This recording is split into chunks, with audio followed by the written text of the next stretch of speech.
Hello, everybody. Welcome back to the Glory Glory Man United podcast. And we're here to analyse Tottenham against United, which story of the season. United 2 0 up and then didn't finish off the game, and then it ended up finishing 2 each. And joining me tonight to talk about it is Keane from the Weekly Armchair Sports Talk. Welcome to the show, Keane. I wish I was coming on in better circumstances. But yeah, thanks for having me on, Kyle. It's a pleasure. This has happened quite a lot this season where somebody comes on the show for the first time and it's a disappointing result. And tonight it was similar. So United in the first half were absolutely brilliant. The only disappointment was we didn't score more.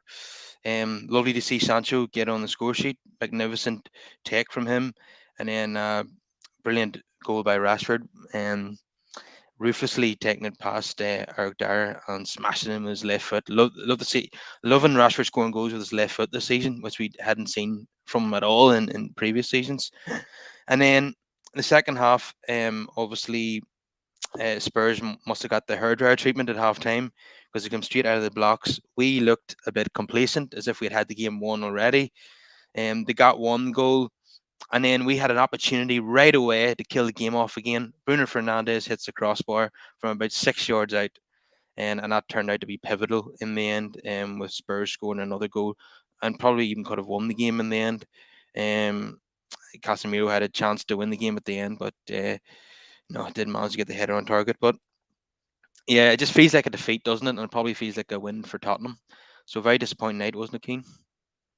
Yeah, look, I think that the first half was good. We moved the ball well. I thought Ericsson, Fernandez, Luke Shaw especially really stood out for me in that first half, and I thought they played really well. Second half, man, I swear to God, it's been the same usual performance from United in a big game away from home this season, where any bit of pressure we've actually come under, we've capitulated. And I think we have to attribute that to, I think, look, there's been a lot of games where, like, we've had a lot of games since the World Cup. I think this team is tired, but I think there's some performances in that team and the substitutions set today, I think, were inexcusable. Like you said, we played very well in that first half. We looked very balanced in that first half. The minute we came out in that second half, we looked a bit too comfortable. I think we were complacent. Especially in the first 10 minutes, we just, though we weren't knocking the ball about as sharply and precisely as we did in the first half. And as soon as Tottenham got a sniff of that, Joe, they had their tails up. Harry Kane was getting a bit more of the ball. We were taking loose touches. And I think, especially leading up to that first goal, I think we let them back into the game. Like, I think we did. And then once they got the first, Ten Hag makes some substitutions. Look, I think Ten Hag's been brilliant this season. He's done a lot of good things in game management. I think the start of the season has been good, but I think the substitutions really disrupted the balance of the system, and we seen that. It was evident because Harry Kane was getting a lot more space. Fred kept losing the ball. I think, like, I seen that Fred only had 9 successful passes in his time when he came on, whereas Ericsson was moving the ball quickly. I was flabbergasted, really, that when you're taking off a player like Christian Eriksen, you're bringing a player on like Fred when you're after conceding the goal. I really do look like I do really look like that Fred substitution, and I just think Marcel Sabitzer should have come on, because look, he's not Christian Eriksen, but he's a similar profile of player. So he's a better passer of the ball. He look after the ball a bit better. I think bringing on Vel Veghorst and moving Bruno Fernandes to the right, we just lost any resemblance of control we could have in the game. Just completely just went away.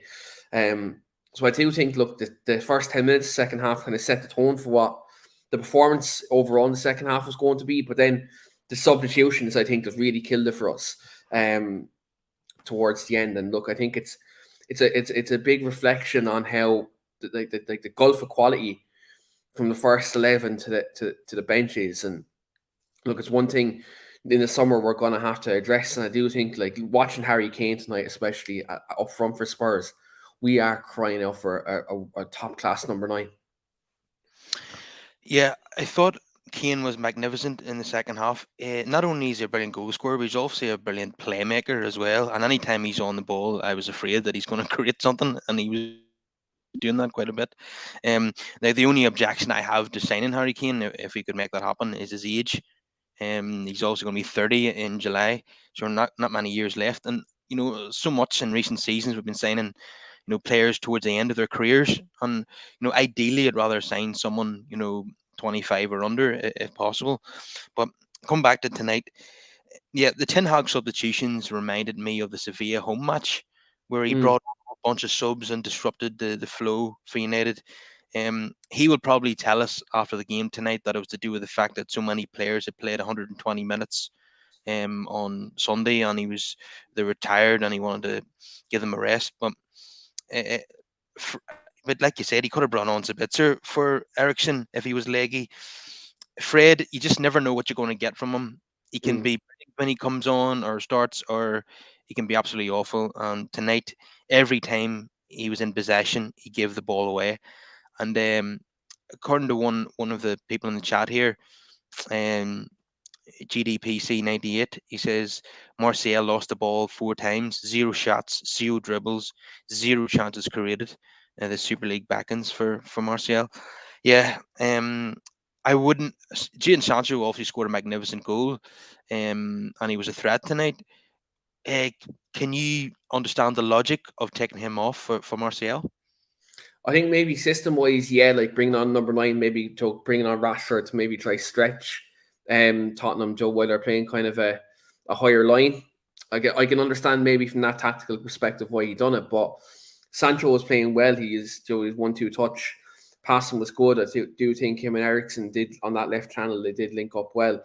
So taking off probably well, 2 out of 3 of our best technical players on the pitch did contribute to that. Then, not to mention our most creative player in the middle of the park today, Bruno, then getting shafted out to the right. I think that massively did contribute. I just look at that Jadon Sancho substitution and I look at the Ericsson one, and I'm just baffled because they were probably alongside Fernandez and Shaw probably our best players in the first half. Um, Now I don't know whether was it a fitness thing with Ericsson. Because I know he done it Sunday at Wembley as well, where though he took Christian Eriksen off. I know he's only um, recently after returning from injury. So look, I can understand if he's trying to manage his minutes. But like, look, at the end of the day, we have a home game against Villa on Sunday.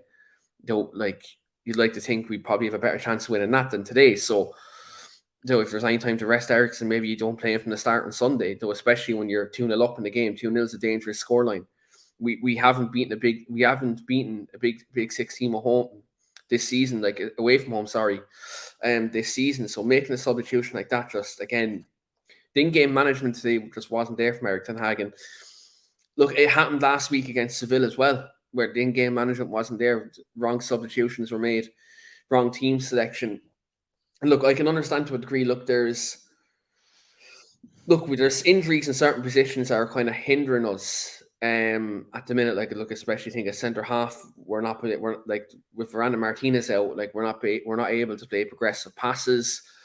I do think obviously Casemiro's injury and suspension didn't come at an ideal time. He looks off the pace. I think having them 4 games suspended, it's a worry. So like, look, I think there's a lot of players in there who are knackered, and some of them just they're just not up to standard at the minute. The last couple of performances have really been questionable, to be honest. Definitely. Julio says it was Kane's audition tonight. He certainly passed that if that's the case. And Mickey here says Fred is poor most of the time, not United quality. Need a striker as soon as possible.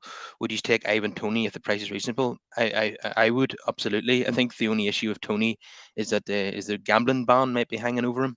I think Which is that kind of. I thought that's sorted out. Wasn't he gone for a little while? I'd say that's probably going to be swept under the carpet because, to be fair, he would have been done by now. Didn't Joey Barton? He had a similar ban a couple of years ago, and that was done very quickly. So I don't think that happened, especially the fact that Chelsea now are talking to him Tony at the minute as well. So I'd say that's done. But look, I'd definitely take him. If you look at the gap we have at number 9 at the minute, we literally have Vel Weghorst, who is a £2 million Burnley player, he's just crap. I'm not even going to mince my words.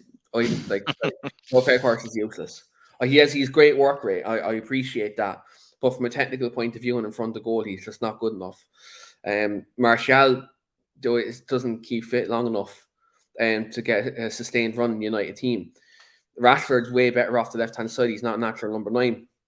Bruno can play false 9, but then we lose his creativity in midfield. So striker is a massive, massive worry, Kyle. And I do think, even if you put Ivan Toney isn't world class, but he's a very good striker.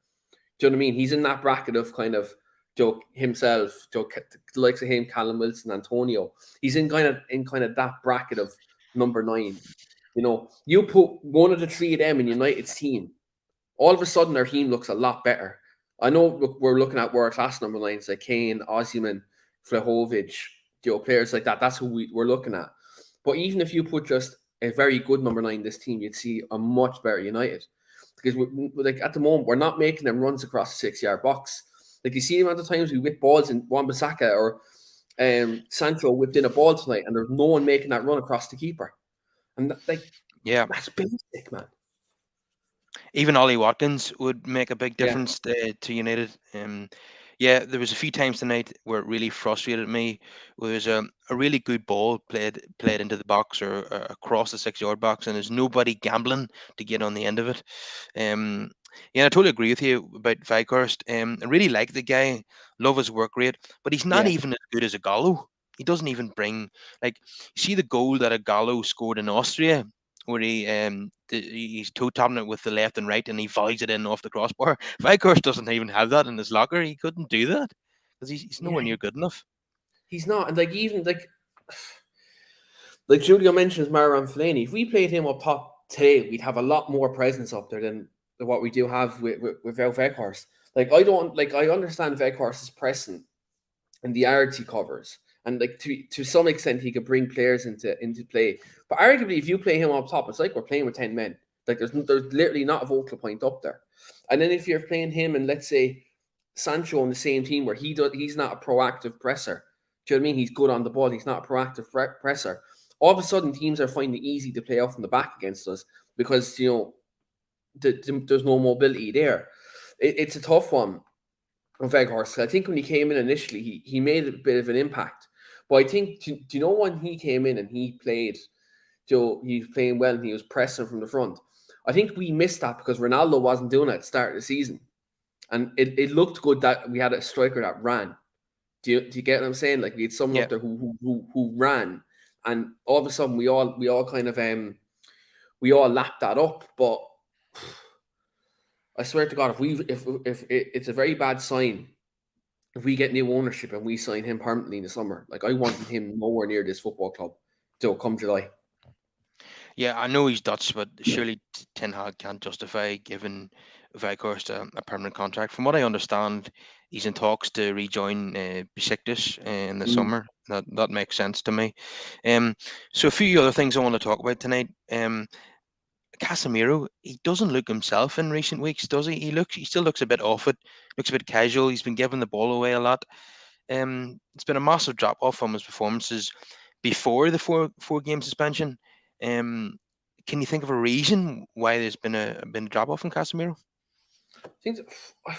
I've been thinking about it in the last couple of games with him. I think there's a lot of hesitation in his game at the minute, whether it's on the ball or even with tackles. I don't know, is he mentally scarred from all the suspensions he's been picking up this season that now he's not given 100% in certain situations? Is he getting PTSD, thinking if I go into this tackle, I'm probably going to get sent off, or if I give this loose pass away, I'm going to have to make a tackle, I'm going to get to a yellow card. I think he's playing within himself at the minute. I think he just needs to be a bit more expressive and just play the way he was. Look, I do think to some extent maybe tiredness can be there as well. He did play a lot of games this season. There's multiple different factors. I don't think there's actually one particular factor that I could completely nail down here and say this is why he isn't playing well. I just do think that the fatigue is definitely one. I do think self-doubt is definitely another right now because, again, like I said, he's been suspended 3 or 4 times this season. even though he's such an experienced player, I do think maybe he's getting into his own head in certain situations. Like you seen tonight, there's times he could have went into a tackle to win the ball off Højbjerg or Skip, and he didn't do it. And 3 or 4 weeks ago, you would have seen him go into that tackle. So look, it's a strange one. I do think maybe he needs kind of a rest and a break and a reset. But like with so many important games coming up, like we want to get the top four kind of wrapped up ASAP. And now I know we're 6 points clear of Spurs with a game in hand, and they're playing the Scousers on Sunday. So at Anfield, you'd like to think maybe they might drop points there, and that will really solidify top four for us. But again, it's just for him right now. I think there's so many different factors why he's not playing well. I just think right now, like even again, like if you look at Varane and Martinez, they're not behind them. So like, is he overthinking every action he's doing because the quality of defender behind him isn't that good either, compared to why he's been playing in front of all season. So I think there's many different factors at the moment why he isn't playing well. Like it's worrying because if this continues, there's going to be a couple of losses between now and the end of the season potentially, or draws. There's going to be times where we might pick up maximum points, and like if he plays like this today, in the FA Cup final against City against Kevin De Bruyne, we're in trouble. We're in big trouble. I think we're in big trouble in that game anyway. Looking at the way they're playing at the moment, they just hit top gear, and we're just limping along with lots of injuries and tiredness, and so many players not available and so many players not on their game. It's difficult to imagine the situation at the moment. I know we're still, maybe 5.5 weeks away, but it's difficult to imagine us winning that final. You have to be honest, it's 70-30 at best. For us to win the FA Cup, we should be excited about an FA Cup final, but I'm not. I'm almost kind of half dreading it because I know what a hard game it's going to be. So for us to win, we're not only going to have to be at our absolute maximum, we're going to need City to have an off day as well. It's one of those, isn't it? I'm not confident about it as things stand. It's a derby. It's a one-off game. Anything can happen. We've beaten them this season. We've shown we've done it. We've done it. I think Raphael Varane might be back for the final. Which I think him beside Luke Shaw, that was our centre back partnership when we beat them 2-1 at Old Trafford. So we can do it. I think. If there's any incentive for these players, the fact of the matter is, I think we all know Man City after last night have the league wrapped up. Barring the capitulation again in their 2 games in hand, I do think Man City will win the league. So the FA Cup final will bear a chance to stop them from the treble. And if our players can't get up for that, then they shouldn't be wearing the shirt, and that's as simple as that, really. Yeah, but Man City are so good that even if all our players are like 8 out of 10 on the day, we might not come through. We need a bit of luck as well as a big performance, and hopefully that's what we'll get. We stopped Liverpool from winning the treble in 1977, apparently, by beating them in the FA Cup final. So we might need to do that again if City overcome Real Madrid. Then it's all going to be down to us really to stop the night. You'd like to think they'd not like to think, but you'd think that they'd beat one of the Milan sides easily in the final. Not unless they do an Italian defensive masterclass, which down the years classic Milan sides would, but not the current crop. So you're kind of relying on Real Madrid or us to win the FA Cup final. That being said, at the end of the day, Man City have lost big games this season. They have. But if you look at the current form we're on now, it's tough to say we can beat them, on current form. But again, in a derby, form goes out the window. In finals, in big games, Pep Guardiola has had a tendency to overthink his lineup, overthink his tactics. Remember the Champions League final 2 years ago? He played the game with no defensive midfielder. Rodri was on the bench, and then Chelsea, won on the counter attack. That comment is brilliant, by the way. Look, it is what it is. But look, City are a good team, but at the end of the day, I think we can't go in there with a defeatist attitude. You look what Arsenal done last night. They went into that game with 100% fear, and they accepted defeat before that happened last night. You look at their demeanor in that game. We can't go into that game like that. But it's just a case of you look at our midfield. You look Casemiro, Bruno, Ericsson, they are going to have to be on their game that day. And like you said, even they're dropping 8 9s out of 10s, and they might do that, but then you have the likes of Harry Maguire and fucking Cole behind them. It's a tough ask, man. It's a tough ask. Definitely. And for the purpose of the people listening on the podcast, Mickey here says more chance of Ryan Giggs staying faithful than us winning the Cup City or a different level. Yeah, he's probably right. But what happened at Old Trafford was Ten Hag, if I remember correctly, he dropped Anthony and played Fred as an extra midfielder. So we packed the midfield that day, and it seemed to work. Now he could do something similar. He could take Anthony out of the team and put in either Sabitzer or Fred, and have was four in there to cut off the space for Manchester City and De Bruyne in particular. So he might employ that tactic again in the final, and I'd be on board with that. And if Varane can come back to partner Luke Shaw, that would be fantastic. Luke Shaw, I thought again was magnificent tonight. Arguably, probably our best player. I thought it was strange that Harry Kane was given man of the match. It was like the first half was completely ignored by Glenn Hoddle. Um, I thought a United player should have won. Not that I thought Kane was bad. I just thought a United player should have been man of the match. And Luke Shaw, for me, he's just taken to the centre back role, like a duck to water. He's been fantastic, hasn't he? Yeah, he's been brilliant. He's really surprised me in that role. But one thing he has done, like he's always done well from a left back position. He's always read the game well. He's always been good on the ball. He's always been a very progressive football player. And even under Solskjaer, didn't he played left side of centre back in a back three a couple of times as well, and he done well there. But in a back four as a centre half, he's really impressed. And look, we know Eric Ten Hag likes a left footed centre back, hence why he signed Lisandro Martinez as well. But again, look, I agree. I think Luke Shaw was solid for the whole 90 minutes. Again, I think it was kind of more biased maybe on Glenn Hoddle's side that Harry Kane got man of the match. Though obviously he's pro Spurs. And like if you look at the first half, Harry Kane was nowhere to be seen. Like clearly he was out of the game. Richarlison was actually Spurs' best player in that first half. Harry Kane was nowhere to be seen. So yeah, look, he was exceptional in the second half. Maybe in the last half an hour, Kane was brilliant. But again, I think Luke Shaw, if you're looking at 90-minute performance, probably was man of the match. But I'd like to see Luke Shaw now. Obviously, he's committed to Man United. He's got his future sewn up there, and he's played well. I just hope he can continue this, because we've seen time and time again when he's been the first choice player, we've seen him drop off and he get complacent. And then obviously Tellez is brought in and he played well. Then Malacia was brought in and he upped his performances. I just hope he doesn't go back into that rut of complacency, because we know with Luke Shaw that there's talent in abundance here. He's a brilliant footballer. He's a very intelligent footballer. But sometimes, his mentality can kind of go below par. And I just hope that isn't the case till next season.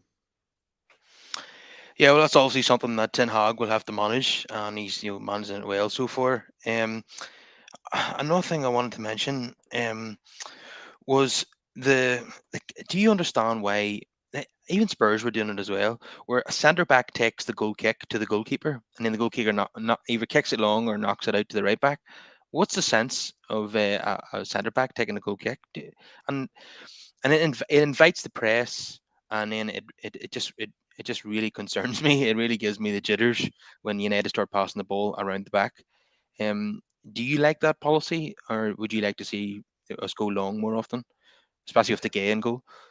Like, look, if we had a more technically proficient goalkeeper, I wouldn't mind us playing out from the back. But this business with this kind of short goal kick, whether it's from the keeper or let's say one of our centre halves starting it, we don't have the goalkeeper to play out from the back like that. And more often than not, we're going to be in trouble. I think, like, look, against Brighton on Sunday, it worked. Because Brighton, Danny Welbeck wasn't as press efficient as, let's say, like an Evan Ferguson would be. In terms of putting on pressures. So it worked well Sunday. Tonight now, again, especially in that second half, Spurs won a lot of turnovers when we went long, because Højbjerg and Skip were winning every second ball in that midfield. So yeah, I think it's something that we will have to evaluate, I think, this summer. Eric Ten Hag, does he want David De Gea to be the number one goalkeeper? If he does, then Ten Hag's going to have to change the way he plays. because you can't play an expansive style of football, though like total football system that he plays with David De Gea in goal, because he doesn't come out off his line, he doesn't come for crosses, he doesn't, he doesn't play it, though his distribution isn't great, and if you have a goalkeeper like that, you're hindering your system. It's similar to when Manchester City got Pep Guardiola, and then Joe Hart was in goal. Similar to, obviously, De Gea is a like much better goalkeeper than Joe Hart, but Joe Hart was one of the best in the Premier League at the time, and he couldn't play out from the back, and Pep got rid of him, and he got Bravo in. Bravo was too old. Then he got Ederson in.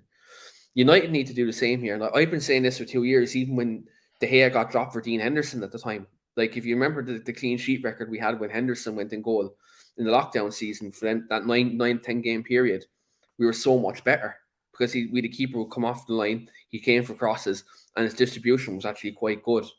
And yes, he's not good a shot stopper as De Gea, but there's like in this modern game now, Kyle, like there's so many different facets to goalkeeping. It's not like back in the day where you could just be a good shot stopper and that's it.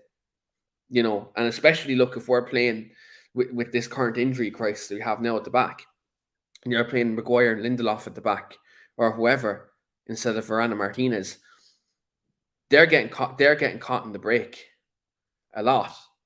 And De Gea's not coming out off the line, which is applying a lot of pressure to our back four and our goalkeeper. And like, you're looking at games like Aston Villa on Sunday with Ollie Watkins up front, who's a very, very good striker from the front, very good pressing forward. We're gonna be playing West Ham away, who will press us from the front. Brighton again, maybe with a fit Evan Ferguson. It's going to be tough for this season alone. We're going to have to make do with De Gea, but I think in the summer, Eric Ten Hag, if he wants to just stick to his principles and play good football, open and expansive football, David De Gea cannot be our goalkeeper next season, and that's just my view on it. Yeah, I would agree with you. I think he's had 12 magnificent seasons, and I think it's time to move him on. He's been here almost as long as Van der Sar and Schmeichel put together, and his legacy is intact.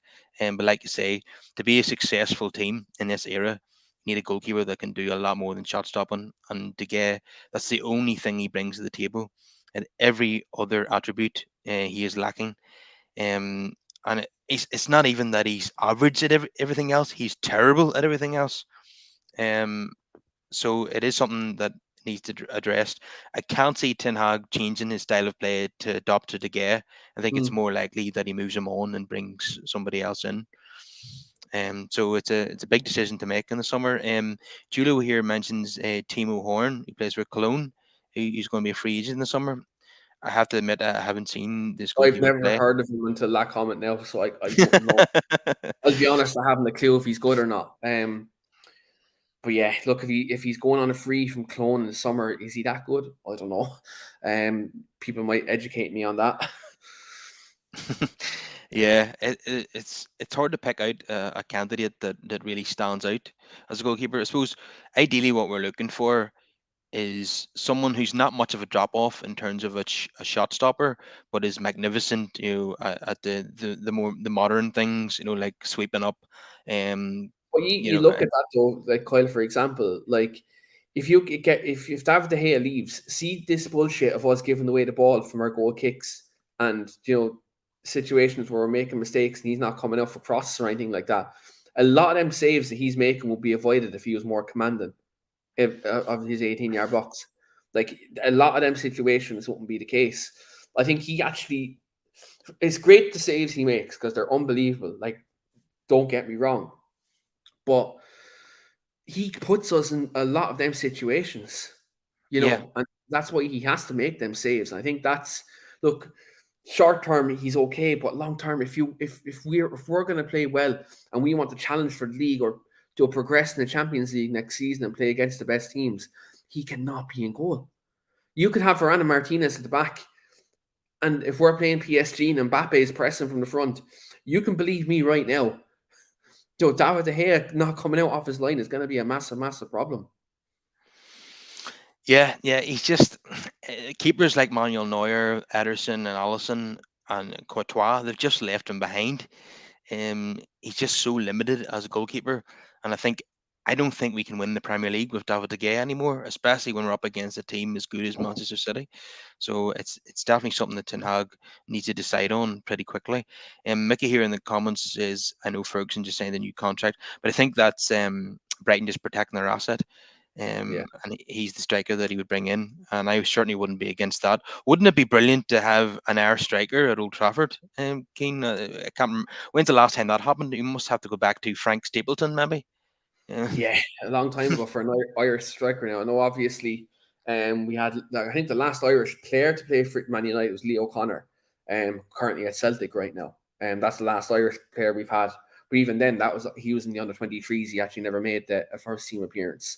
But if you go back before that, who was the biggest high-profile player that we played that last had? John O'Shea.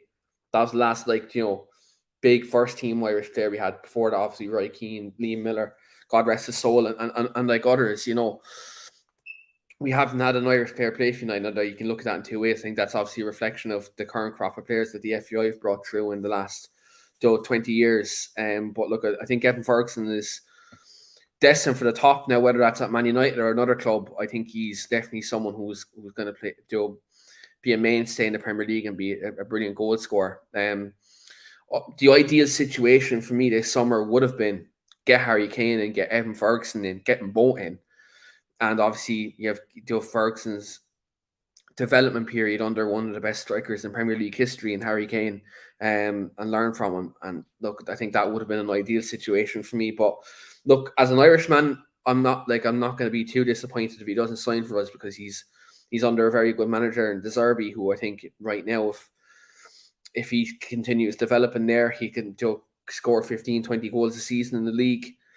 Who knows, maybe United pick him up in a couple of seasons' time. And, if you're looking, let's say, from an Irish point of view in terms of international football, World Cup 2026 could be, a tournament where we could qualify for, and he could be an important player. So, look, he's a brilliant player. I really like him, and I'm really excited to see how he blossoms in the future. Yeah, absolutely. Just would be afraid of like someone like Chelsea, picking him up, and then it'll be a Spurs lot and difficult. Kane leaves. I think Spurs is the place he's going to end up. Because Harry Kane's going to leave in the next 18 months or whatever.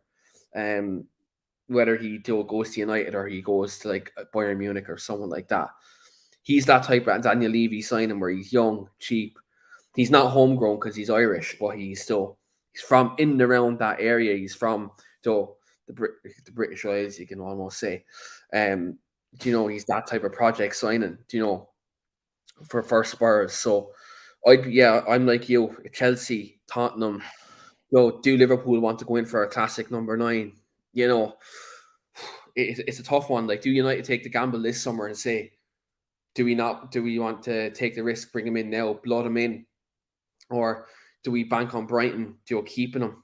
I think that's the question you need to ask about Evan Ferguson. Yeah, I'd go for it this summer if it was me. I would rather have a striker that's going to have longevity than signing a 30-year-old. But you said the ideal scenario would be to sign Keane and Ferguson. Unfortunately, I don't think we're going to have the cash to do that, regardless of who the owners are. Um, but I just want to talk about Bruno Fernandes tonight. I thought he was magnificent again.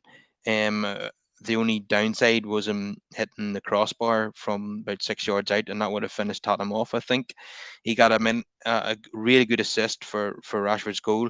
Another exciting bit of play from him was that spin he done to get away from his marker, and then he let go of a left-footed shot that Fraser Foster saved.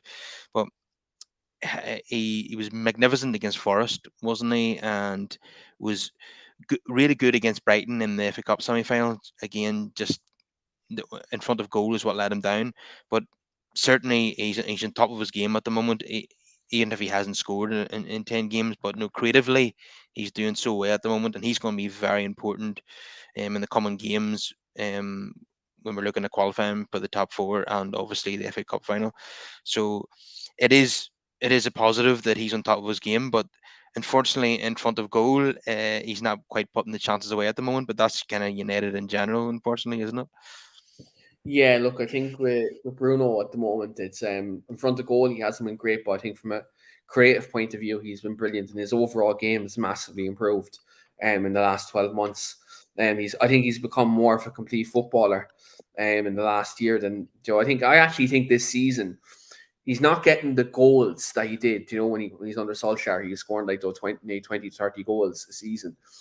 He's not getting them, but if you look at his overall chance creation and assists, it's right up there. I actually think this is probably his best season because he's become more of a complete player. He's doing a lot more for the team. Yeah, look, am I concerned about in front of goal? Yeah, usually he's finishing is doing exceptional, but no, like he's having a great season, and tonight he was brilliant. Again, I think Ten Hag moving him out to the right was the wrong decision, especially the fact when he was picking up them balls in midfield and playing them through balls into Rashford. It was working like clockwork. It was going really well. It was a threat to Porro and Romero on that side. They didn't know whether to commit to Rashford or commit to Sancho. In that channel. So it was a bit mind-boggling that like our most influential player in the pitch was getting moved out to the right-hand side, and you're basically giving up the ball by bringing on Fred and Veghorst there. So yeah, look, I'm really happy with Fernandez. And yeah, look, I expect him to be the captain next season. Even if Harry Maguire leaves or not, I reckon the club will make that decision to take that armband off off Maguire and give it to Bruno Fernandez. Yeah, it seems like a fairly obvious decision to make. So just going to do a rundown of the player ratings. So David De Gea, thought he had a good night with his shot stopping again, but obviously problematic with playing it out. So I'd say 6. Wan-Bissaka is really good form at the moment. Pleased with him from a defensive point of view. Um, I'd say 6. Lindelof, um, he was booked. He was booked in the game, and then he made a cynical foul near the halfway line when he was on a card, and everybody on their side was calling for the sending off. But I have to say that you know this happens all the time. When a player commits a foul and he's on a yellow, it doesn't automatically mean it's another yellow. It has to be a yellow card challenge to get the second yellow. Now it's debatable whether it was or not, but uh, Anthony Taylor didn't give it. But Lindelof, I thought he definitely wasn't as good tonight as he was against Brighton. So I'd probably say a 5 for him. Luke Shaw, I thought, was magnificent tonight. It'd be a 7.5. Dallo, again, he's a right-footed player playing at left back. He isn't strong defensively anyway. Um, he's not stopping crosses coming in. So probably a 5 for Dallo. Equally for Casemiro, we discussed it already that he's not on top of his game at the moment. So 5 for Casemiro. Ericsson, um, he plays some magnificent balls, but again, he's looking leggy at the moment. He's playing probably too many minutes for a guy who's just back from being a long-term absentee. So yeah, probably a 6 for Ericsson. Sancho would definitely get a 7 for that goal, and some really neat attacking play. In fact, Sancho should have had a second. I think he had a shot blocked, and then a deflected shot was cleared off the line. But definitely an improvement from Sancho tonight. So I think he's definitely worth a place in the starting 11 against Villa. Anthony, probably his poorest game for a long time. I'd probably give him a 4. He was totally ineffective tonight. Bruno Fernandes, absolutely brilliant to the point of putting the ball in the back of the net. I would say a 7 for Bruno, and Rashford, another ruthless finish. He would definitely get a 7 as well. The substitutes were very poor, to be honest. Um, Fred a 4, Martial 4, Baggers 4, and Malacia. I don't know why he brought him on again for Wan-Bissaka. He's a player who's not in very good form at the moment, so probably a 4 for him as well. And Ten Hag, baffling with the substitutions again as he was against Sevilla. So probably a 5 for Ten Hag. So would you agree with most of those then, Keen? Yeah, I'd agree with most of them. I think that you're probably generous with the substitutions. I probably would went slightly lower, maybe a 3 for a couple of them. Fred and Weghorst, especially. Malacia probably a 2 for his position on the goal. But yeah, like look, if you're to rate the team in the first half, you probably would have been giving them all 7s and 8s, and then like if you rate the team in the second half, it's a completely different situation. I think look, tonight's result I think has to be on the manager. I think I have to be honest, and that's the first time I've said this season. Because I thought Sevilla might have been an anomaly in terms of the subs he made, but tonight, look, it's evident the subs he made cost us the game. Like the subs he made cost us that game tonight. Cost us the 3 points. And look, there was going to come a time where the manager may make a mistake. And look, he's only a year into the job. And at the end of the day, I think, look, there's still a bedding in process. But maybe tonight, games like Seville could be a blessing in disguise because now he knows who I need to sell in the summer and who I need to keep. I think it's all a learning experience, and I just hope, look, it doesn't come back to bite us at the end of the season. Look, I hope,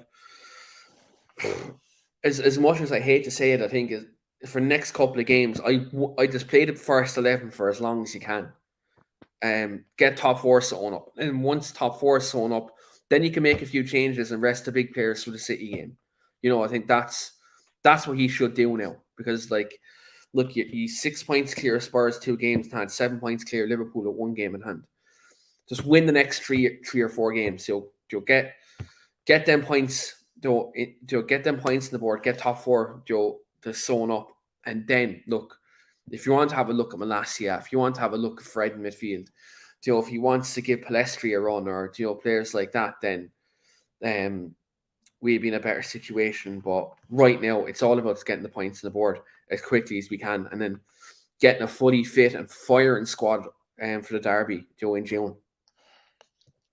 And in fairness to Ten Hag, the squad depth is not there. So when he wants to make changes or substitutions because of legginess in the team, the options are not there on the bench. Now the only criticism I would have of him when it comes to his options is that he doesn't use Palestri often enough. In fact, he often brings on Elanga rather than Palestri, which is totally mind-boggling. Because every time Palestri makes an appearance, he brings something to the table. He's dangerous. He's direct. He runs at fullbacks. He creates chances. Elanga offers absolutely nothing. He hasn't even scored a goal since February 2022 against Atletico Madrid. Elanga, I think I've seen enough of him, so I don't understand why he comes on ahead of Palestri. Ten Hag apparently after the game said that some of the players were operating at only 90% against Spurs. So again, he's been very critical of the effort put in by the players, and the only time where I would say the effort was lacking was that the first 10 minutes of the second half, where they were very complacent and they invited Spurs on. They thought they had the game won, and then they started to play again once Spurs got one back. But it was frantic back and forth. Then there was chances at both ends, but should never ever have come to that. We should have buried the game in the first half. And like we talked about earlier, if we'd have had a decent number 9, we'd be killing off these opponents a lot quicker, and we'd be have more points on the board. But it's something we need to address in the summer. I'm so pissed off at the end of that game that I actually said I want the season to end now, because we're just limping across the line. We've so many holes in key areas of the team, and I think we've no chance in the FA Cup final. So I really just want the season to end now, to be honest. And let's get to the summer transfer window, and hopefully we'll have a stronger squad next season, to make a better fist of things in the Premier League. Is that how you see it as well, then, Keane? Yeah, look, I want the season to kind of end as quick as possible. Look, it's been a long, congested season. I think the not just us, but I think the World Cup in the middle of the season has done us no favors, and that's across the board. Look, I just wanted to end as quickly as possible. Some of these players, like the Rashford, Bruno, Joe Martinez, is already injured. We see players like that. I just want them to get as much rest as possible going into next season, because looking at the news that broke today about the ownership situation potentially being sorted, like the preferred bidder being selected next week, then ideally, we get the right owners in. I think, look, the Jim Ratcliffe talk, I'll be honest, I don't want Jim Ratcliffe anywhere near Man United. I really don't. Especially the fact he's willing to get into bed with the Glazers. Like that's bad news. Considering his original message was, I'm going to put the Manchester back in Manchester United, and then you're keeping the Glazers within the club, then what type of message does that send? United do need new ownership, and next season we need the funds, we need to rebuild the stadium, we need to rebuild the training ground. Obviously, the team needs to be improved, but I just pray to God where this season can end as soon as possible. We get them scumbags out of the football club, and we can move forward. We can rebuild their football club as much as we can. We can, I suppose next season, I think, depending on who we sign, it's all about solidifying top four again, challenging in the Champions League, and look, ideally, you'd like to say challenge for the title, but I think City are going to strengthen. Haaland's have to commit in his future. So I think next season is about getting some of them fringe players out, improving the squad depth, and having a better crack at the top four next season. I think solidifying ourselves. And again, having good runs in the cups, and then season 3 for Ten Hag, I want us to challenge for the league. That's where I expect us to be. By season 3, I expect us to have I suppose, what's the better term to use? I suppose the bad eggs out of the football club, and then have a proper team in place that's strong enough to challenge for the league. I just think right now, next season, even if we get, let's say, hypothetically speaking, touch wood here, that we get Qatar in, let's say, and they splash the cash, and we go out and we have a big summer. I still do think there's a 12-month period that this football club needs to get players out and get players in. But I do strongly think if we get the right ownership in by season 3, we will see a title challenge in United. But again, it's all dependent on getting the right people in place and getting the right quality within the squad as well. Yeah, players like Maguire, Lindelof, Fred, McTominay, Martial. I've seen enough of these players. Yeah, They remind me of the Solskjaer era, and they need to be moved on and replaced with quality. I have to say, the only signing that Ten Hag has made, no permanent signings that is, that I have doubts about is Malacia, but he's still a very young player and he can improve. Not in good form at the moment, and I wouldn't be trusting him in important games the way Ten Hag has done recently. But yeah, all those other signings I thought have been really good this season. So hopefully his hit rate is just as successful in the coming summer. Um, so arguably on Sunday that's a harder game given I know we're at home. That probably makes it a bit easier for us, but Aston Villa are playing a lot better than what Spurs are, to say the least. And they have a striker in absolutely top form. We're gonna be probably still going to be leggy on Sunday. I mean, it's 2 o'clock kickoff. We played tonight, very late kickoff. Um, so again, we're going to be running on empty. But I really don't care about at this point about performances or scoring lots of goals, which has obviously been an issue. I just want to get over the line in these games and get top four showing up. So again on Sunday, I don't care if it's 1-0 and it's an own goal by an Aston Villa defender. Just as long as we get the points, that's the most important thing because it's going to be a hard game. And United are not playing, brilliantly at the moment. Okay, in the first half they were, but for 90 minutes we're not doing it. We're, like you say, if we come under any pressure at all, we crumble. So Sunday's just about getting over the line and getting the points. And it's not going to be easy, is it? It's Aston Villa will be full of confidence and they won't be afraid to have a go at us on Sunday, will they? they beat us at Old Trafford last season. I was there. They gave us a good game, and they're very well organised, and they beat us. Look, they're playing well at the minute. I do just take some solace in the fact that at home this season we've been brilliant. I can't take that away from them. At home, with the crowd, the protest happening, the atmosphere around Old Trafford is going to be good. And once obviously all the fans come in after the 18th minute, um, on that. So I expect us to win Sunday. I think Villa will give us a game. I think Watkins and that will be, obviously threats. But I expect, usually after a bad result, this team does respond at home. So I'm expecting that from us, that we do respond. So look, hopefully we can get 3 points, and then ideally a draw happens between Spurs and Liverpool, and then that's top four finito. It's done then at that juncture. Yeah, yeah. Hopefully we can get the points, and then and Spurs and Liverpool draw. Um, and then we're in a magnificent position then. Now, yeah, what really frustrates me is looking at Newcastle's latest results. And they scored 4 tonight. They scored 5 in a game, I think, against West Ham. Scored 6 against Spurs. We're nowhere near that. We can't score more than 1 or 2 in a game because we're so wasteful in front of goal. That's a different. They've got the likes of Callum Wilson and with Isaac, and players who just can score for fun. They're battering teams. That's what we want to see from Man United next season. Going out there and playing against relegation fodder and putting 4, 5, and 6 against them, because that's what the best United teams did, didn't they?